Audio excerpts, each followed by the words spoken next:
আপনি কি জানেন ইউটিউব এবং ফেসবুকে এমন সব চ্যানেল রয়েছে যেখানে অন্যের ভিডিওকে ব্যবহার করে মাসে লক্ষ লক্ষ ভিউজ প্লাস টাকা আর্ন করে নিচ্ছে, তাও আবার মুভি এক্সপ্লেনেট করে।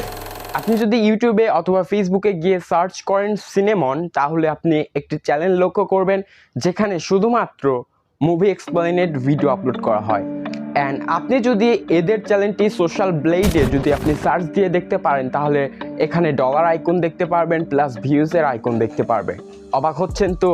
হ্যাঁ, আর আজকে আমি আপনাদেরকে একদম সঠিক পথ দেখিয়ে দিব যে কিভাবে আপনারা এদের মতো ভিডিও ক্রিয়েট করতে পারবেন এবং ক্রিয়েট করে আপনাদের চ্যানেল সেগুলো একদম কোনো সমস্যা ছাড়াই আপলোড করতে পারবেন। তো আপনিও যদি চাচ্ছেন যে আপনার চ্যানেলে সিনেমা এক্সপ্লেনেট করে ফেস না দেখিয়ে ভিডিও আপলোড করবেন, তাহলে আজকের ভিডিওটি আপনার জন্য অনেক ইন্টারেস্টিং হতে চলেছে।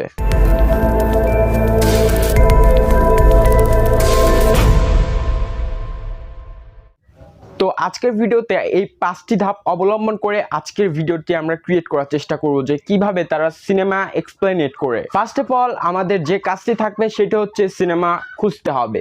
তো সিনেমা খোঁজার জন্য আমরা সিনেমন চ্যানেলটিকে ফলো করব।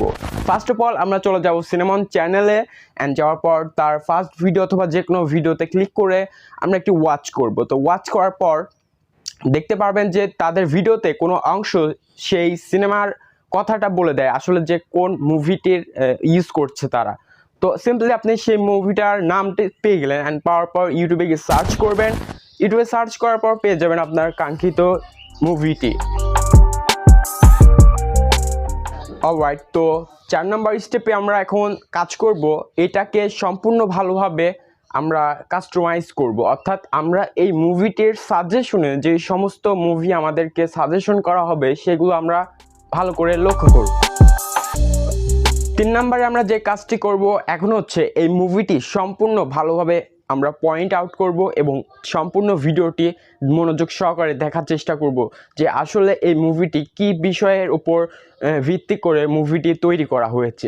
সম্পূর্ণ বিষয়টি ভালোভাবে আপনি নোট আউট করবেন এবং আপনি একটা চাইলে স্ক্রিপ্ট লিখতে পারেন। অ্যান্ড তাছাড়াও যদি আপনি স্ক্রিপ্ট ছাড়া কথা বলতে পারেন সেক্ষেত্রে আপনার অনেক বেশি ভালো হবে।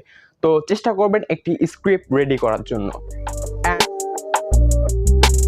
অ্যান্ড লাস্ট 2 যেটা আমরা, সেটি হচ্ছে যে আপনি সেই ভিডিওটি সর্বোচ্চ কোয়ালিটিতে দিয়ে আপনি সম্পূর্ণ ভিডিওটি স্ক্রিন রেকর্ড করবেন। সম্পূর্ণ যদি না পারেন কিছু কিছু অংশ অর্থাৎ মেইন যে সমস্ত পয়েন্ট রয়েছে মুভির মধ্যে স্ক্রিন রেকর্ড করে সেগুলো নেক্সট লেভেল নিয়ে যাওয়ার জন্য একটি ফাইল রেডি করবেন। অলরাইট, তো মোটামুটি আমাদের 4টি কাজ কমপ্লিট। এখন মেইন ফিনিশিং হচ্ছে আমাদের এডিটিং, কারণ আপনার এডিটিং যদি ভালো না হয় সেক্ষেত্রে আপনার মুভি এক্সপ্লেনেট কেউই দেখতে ইচ্ছুক হবে না।